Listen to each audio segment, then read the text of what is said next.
I want to start getting into all of the questions that the Nuggets have this offseason, and we'll address your biggest concern with ball handling later on. There's a lot that the team actually has to look at, despite being, it's going to be a relatively quiet offseason compared to other teams. But there are a couple of players that we have that are potentially extension eligible, and KCP is one who might just leave in free agency. Keeping him almost certainly requires that the Nuggets go into the second apron. Can you explain to the listeners the roster-based consequences of going into the second apron with our salary cap and why fans care about how much money the team is spending on the roster? Okay, so the new CBA is super confusing for people. I've been working with it pretty much every day for I want to say the last 2 or 3 months, and I still have a ton of questions about it. Just the wording and stuff of it is so confusing. The biggest thing I think that's going to affect the Nuggets immediately is going to be the fact that we will no longer be able to aggregate contracts for trades. So a lot of people are clamoring for Zeke Naji and Reggie Jackson to be traded. Well, their contracts would add up to around $14 million. If you traded them, you cannot bring in a player who is worth $14 million themselves. You cannot add the two salaries together to combine and make a bigger salary for another player. You can't do sign and trades for another team's player. If you are above the luxury tax, your draft pick 7 years down the line gets frozen. So our 2032 pick would get frozen, meaning we would no longer be able to have access to it to trade it for any upgrades. And then on top of that, this is the dumbest rule, I think. This is my least favorite part of the entire CBA. If you stay within the luxury tax, I believe 2 out of 4 years or 2 out of 3 years, your draft pick gets knocked all the way back to the end of the first round, regardless. That's second apron though, right? Not luxury tax. Oh yeah. You're right. Yeah. So that is second apron. Which is what is relevant to our team anyway. Yeah, so that's what we're going to be in. We're going to be above the second apron. So if we're in the second apron again next year, our 2032 pick that was frozen will get knocked to the back of the first round. And we will have to move ourselves back under the luxury tax for 2 out of the next 4 years after that. So the earliest we would have access to that pick is the summer of 2029. It's just, I hate that rule so much. I think that's just so Bush League, in my opinion, to move your picks to the end of the round. They're really punishing. It's weird, right? I will say though, the more I thought about that particular rule, the more I realized that if you're a team that's spending into the second apron, you're probably pretty good unless you just suck, in which case you probably shouldn't be spending that much on your roster. And the fact that we're 28 in the first round now, so getting knocked back, and who knows what other teams may also be there, and then it becomes there's some tiebreakers after that if there are multiple teams that are under the same penalty. So I almost care about that one the least, but the inability to trade future picks definitely affects flexibility between now and when that pick would either be made or traded, right? I think it's the least likely to happen. I don't think it's ever, you got to be pretty bad to end up getting that punishment. I just think the punishment itself is just kind of a weird punishment. It just doesn't seem like a commissioner of a professional league would do that. But I don't know. I don't know. What are the arguments for keeping KCP despite these rules? And how high do you think the front office should be willing to go on his salary and years overall contract? So I think the alternative in itself is the argument. I think if you let KCP go, you end up, I think you would be under the luxury tax. Either way, we gain an exception. We either gain the taxpayer mid-level exception or the non-taxpayer mid-level exception. And in that case, you're bringing in somebody who's a decent player, a role player. Just for context, KCP is probably going to get at least $20 million a year on this next contract.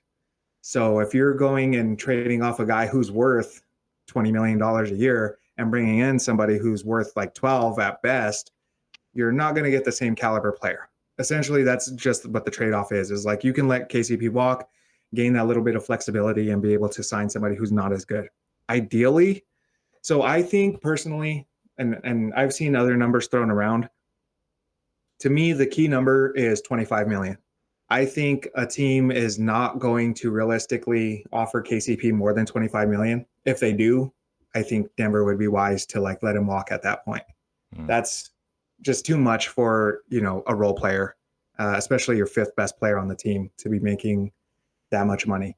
If it's anywhere between 20 to 25, where he is most likely going to get offers, I think Denver matches it and he comes back. That's why I'm like really optimistic that he's just going to come back, because I think $25 million, no team is willing to offer that, and anything less we'd be willing to match. So I'm like, it just makes more sense that he's going to come back to Denver anyway. Yeah. I hope we're willing to match it.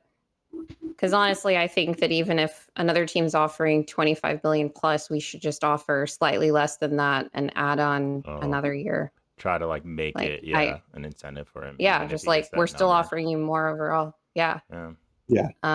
It's more about the security for him anyway. The security of, you know, you're going into especially your at later this point in stages his of your career, you probably want a longer deal. Exactly. So that could definitely work.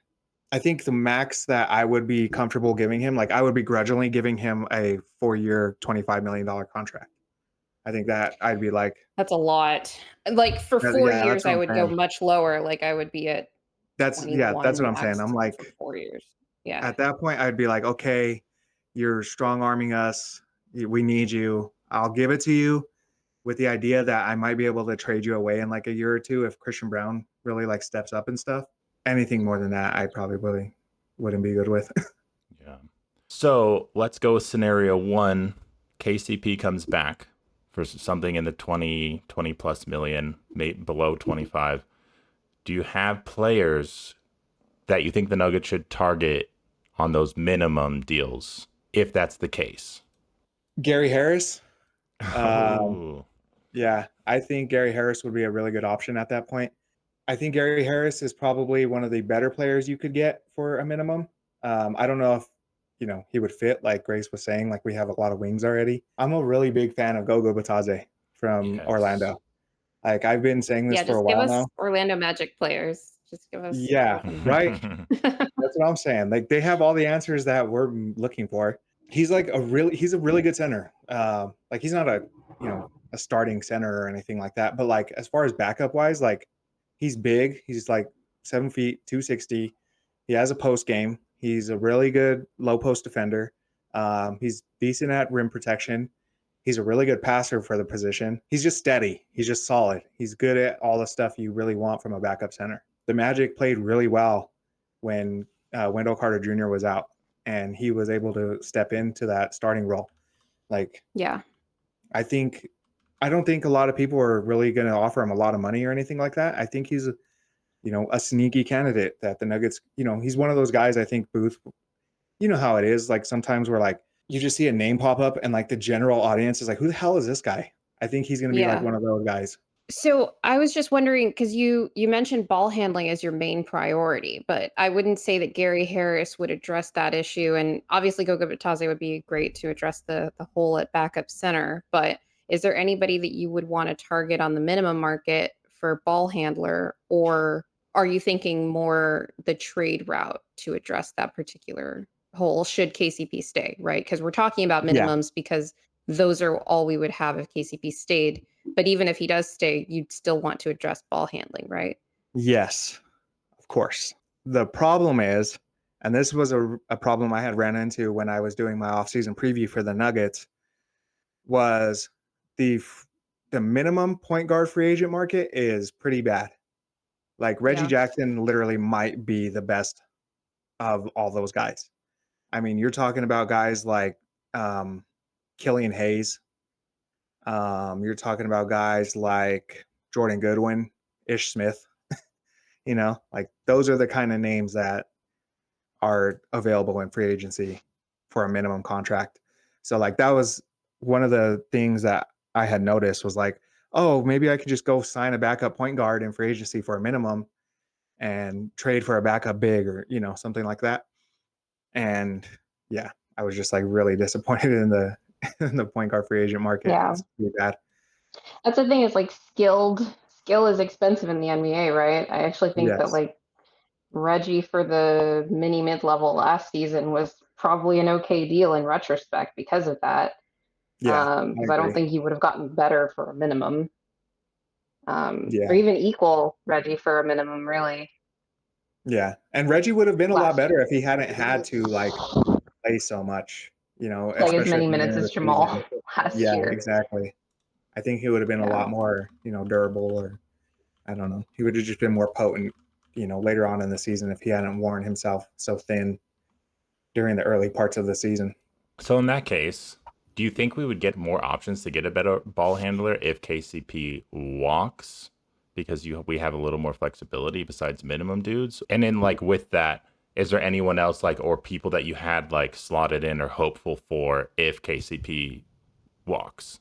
The point guard market in general, even besides just the minimums, is not that good. Period. This year, it's at least for agency wise, there's kind of a gap. It's like there's like James Harden is probably like the worst of like the guys who are going to get serious contracts, and then it like seriously drops off to like those minimum level type guys. There's just like not a lot of options there. Like in the offseason preview I did for the Nuggets, the way I went about it was I ended up trading Zeke Naji and Julian Strawther, I think, for Trey Mann, just because I think the best way to go about getting a backup point guard on the team is through a trade. I just think there's just not a lot of other options on the open market. Whether you like Trey Mann or not, you can use those salaries and just try to find another point guard. I mean, another one I did, I had sent this to Ryan Blackburn, that he used in his show, was Zeke Naji and Reggie Jackson. I threw in Julian Strawther because I don't see the reason why they wouldn't do it without Julian Strawther.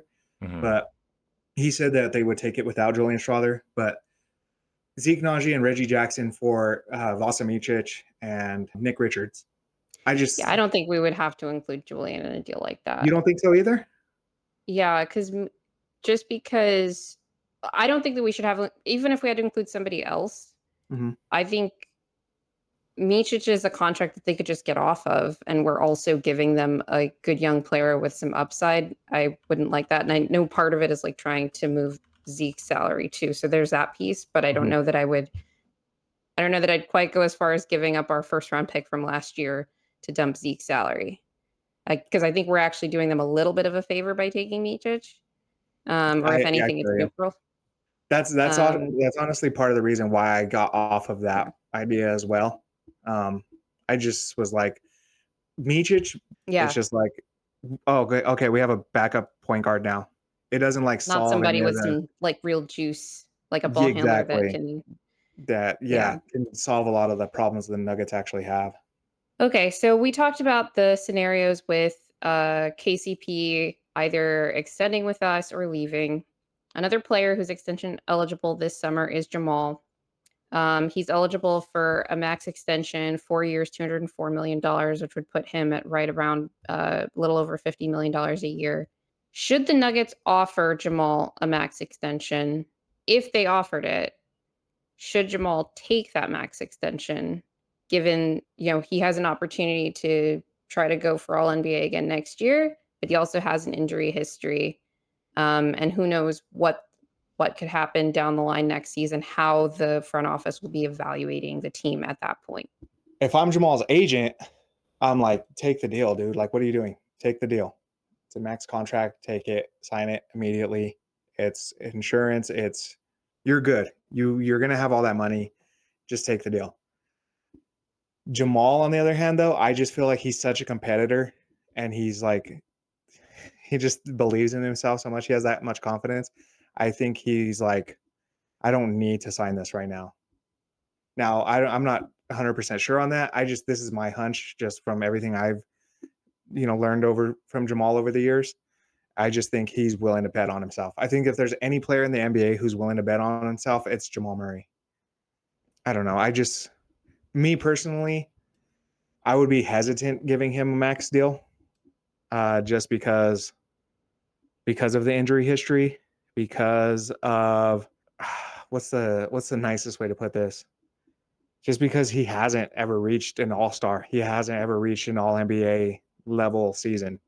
And to be There wasn't even one where I was like, "Oh, he was close, but there was just a lot of competition." Like, there hasn't been a yeah, season where you're like, "Oh, he was snubbed for All-Star or All-NBA."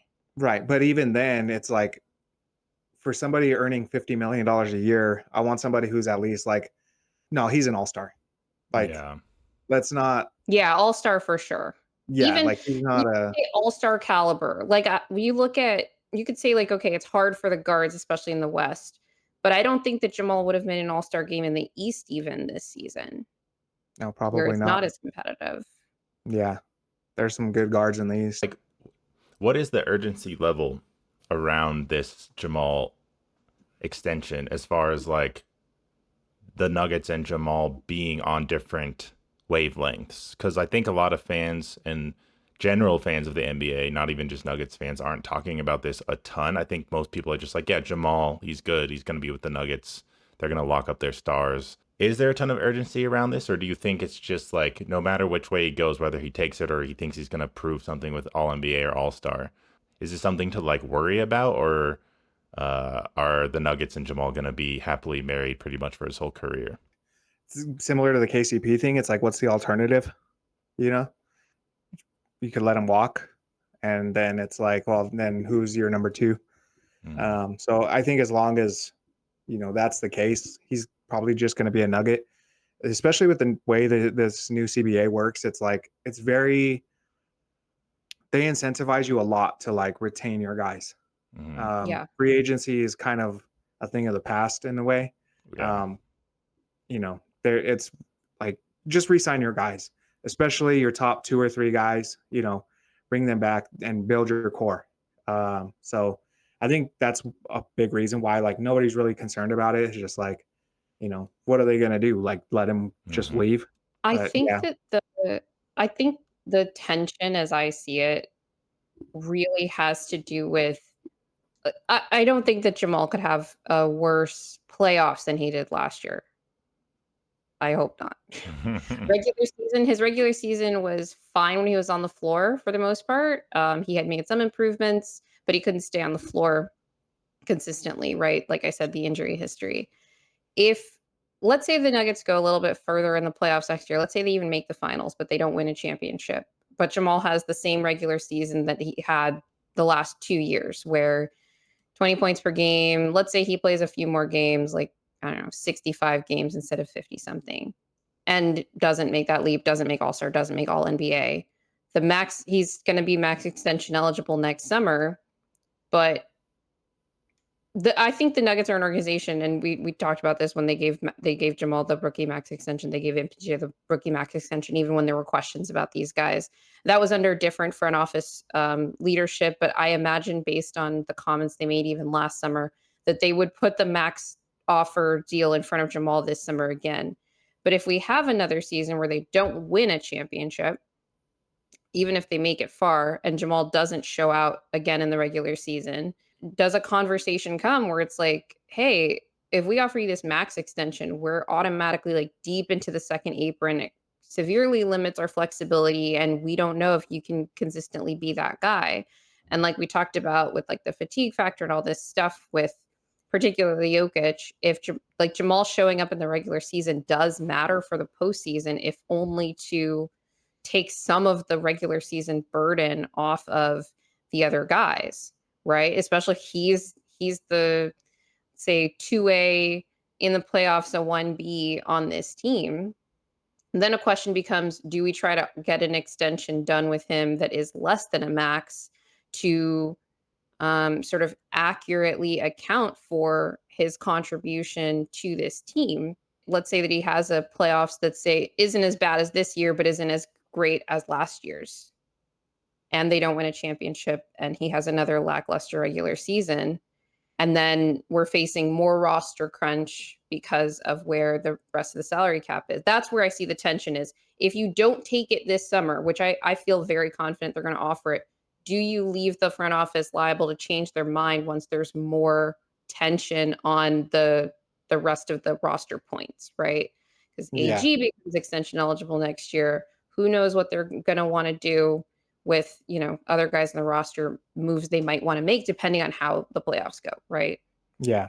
Yeah, that's very fair. Because like you said, you have to kind of account for the actual production that the player is, you Yeah. almost have to attribute a percentage of like how much we win and kind of match that to like your salary figures, like, oh, Jokic earns like 35% of the cap because he contributes like 80% of why we win. Yeah. Like he is So way you have to positive match that. value on that contract. Exactly. Yeah. So you have to, like you said, you have to bring positive value to the contract itself. But I could, now that you say that, I could see that.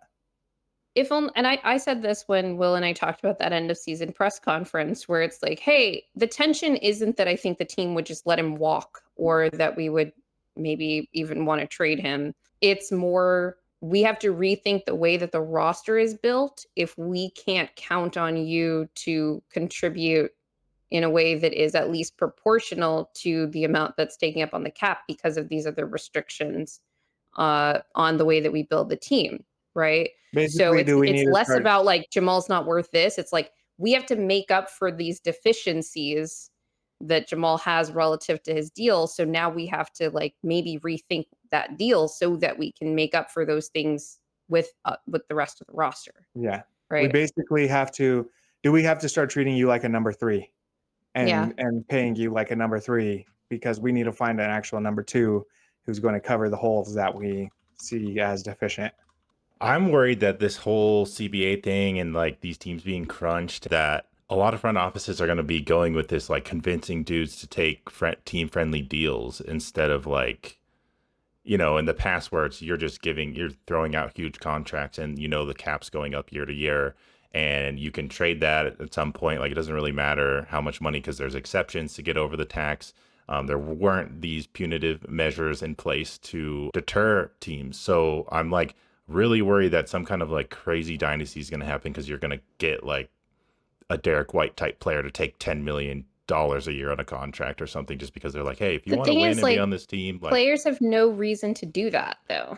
unless they, Players yeah, that good have no reason to do that because the cap's going up every year. So there's actually some incentive for players like, let's say Derek White was traded to the Celtics like closer to when this CBA happens. He might have taken a shorter term deal with the Celtics once they finally like sign him, just so he can enter free agency sooner. So when the cap is going up even more, right? So yeah. that's another part of this dynamic.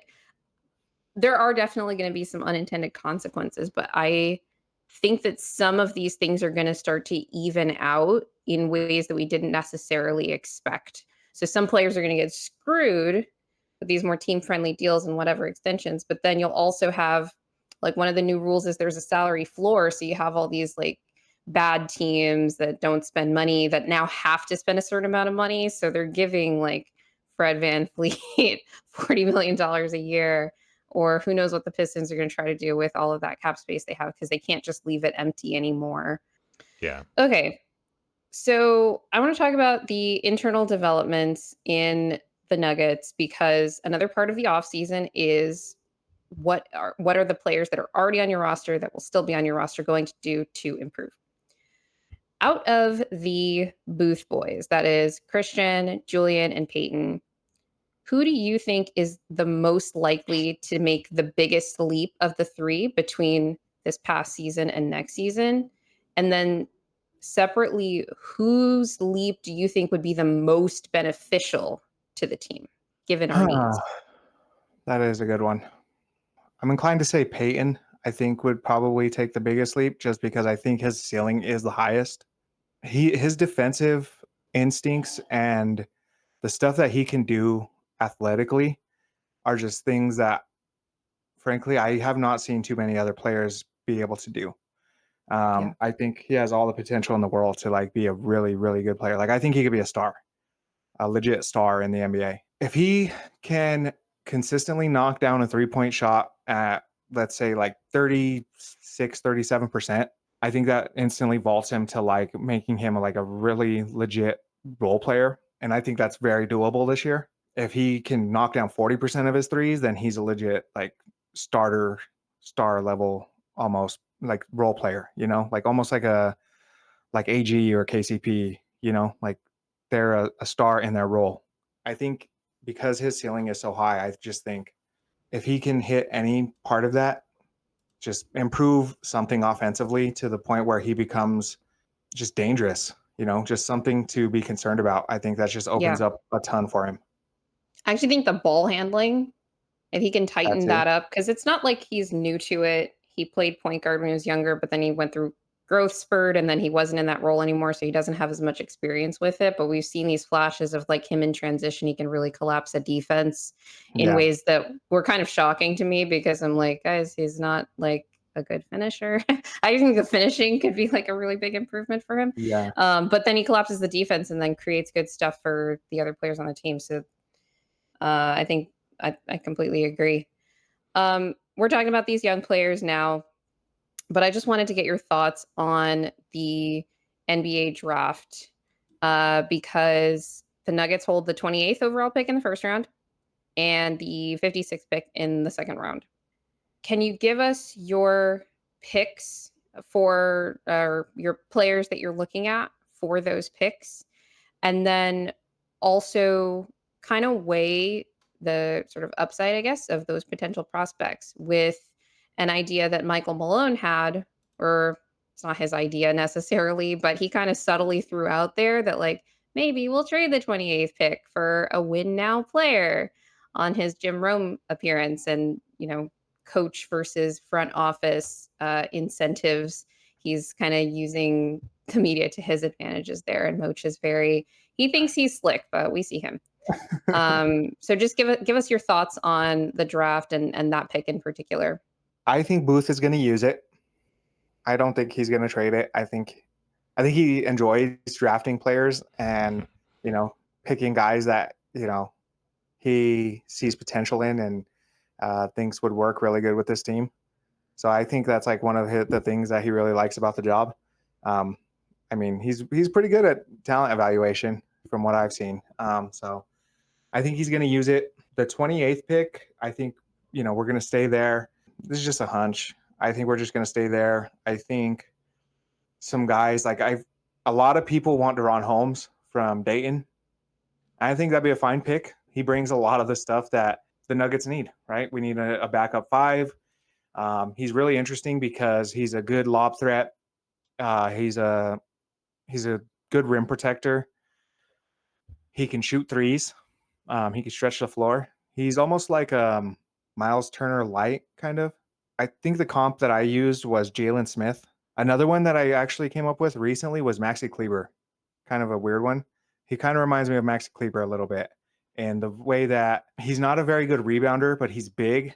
But yeah, I think a lot of people want him. But in my opinion, and this is who I used on my offseason preview was Terrence Shannon Jr. I don't want to get into the whole, court case and everything like that. Just schematically, he brings a ton of what Denver needs. Now, he is a wing, and this is part of the reason why on my offseason preview, I proposed sending Julian Strawther out on a trade.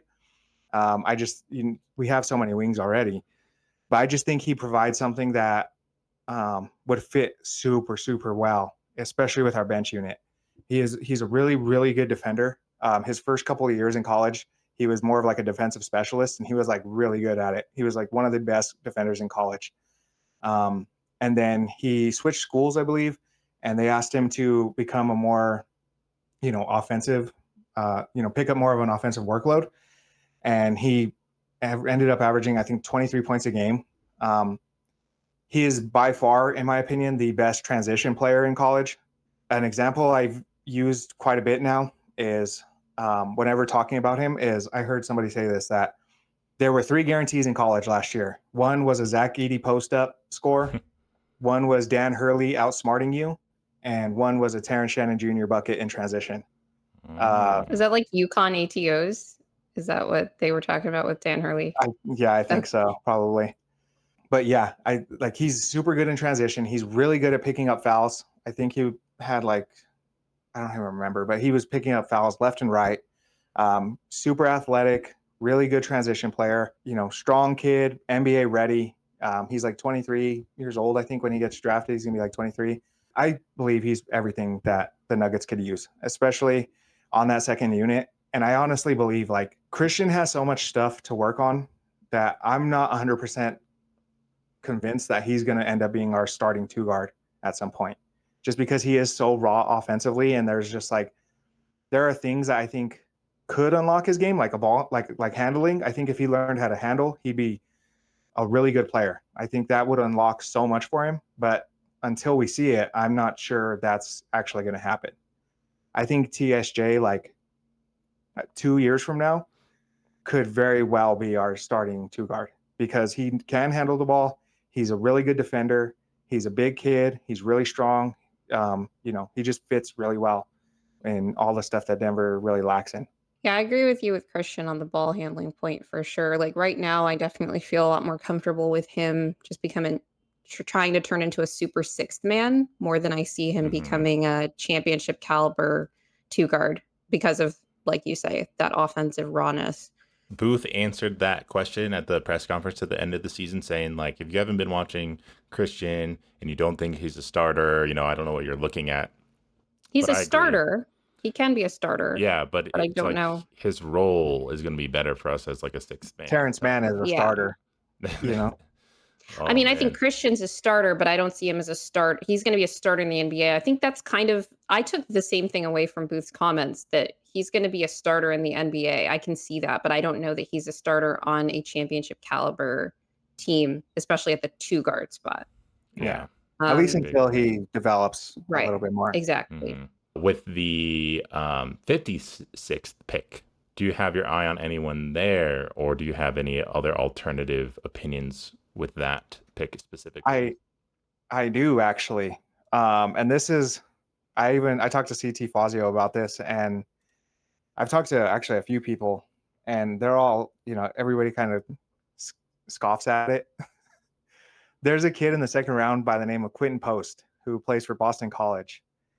And there are people who are saying he's not even going to get drafted.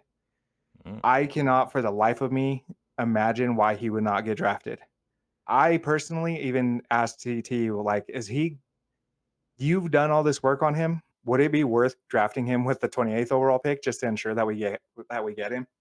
And, CT was like, I mean, I wouldn't reach that high for him, but he is a good player. So he's a big man. He's 7 feet tall. He's another NBA ready guy. He's, I think, a 5-year senior, a 5th-year senior. The knocks on him are that he doesn't move laterally well, and he's not a great rim protector or anything. But everything I've watched, I've seen him get beat off the dribble, but what center doesn't get beat off the dribble? He looks fine to me. He really does. Defensively, especially, he looks perfectly fine to me. I think he's perfectly capable. He's not burly. He's not plotting and doesn't know how to move or anything. He knows how he can move for as big as he is. He's a pretty good rim protector. I've seen him go up and block a lot of shots. And offensively, he is everything that Kalel Ware and Deron Holmes bring. He's a spacer. He's, I think, almost 40% from three. He's got a really nice touch. I will say he's a bit addicted to his dominant hand. He was really addicted to his dominant hand. But I mean, everything I've seen from him is just stuff that can be coached up. I think he's really, really good. I think he's I think he could really come in and be our backup center next year. I love hearing that. Any good candidates for backup center, please come on down. Yeah. Now, I don't know if I would immediately. I would still try and go get a guy like Goga or, somebody else on the open market or something, just to give him that time to develop and everything. Yeah. He's a second round pick. Sure. I'd definitely offer him a two-way, even send him down to the G League and stuff like that. Take the traditional path of a second round pick. I think if worse comes to worse, I think there were worse options with that second round pick, especially that late.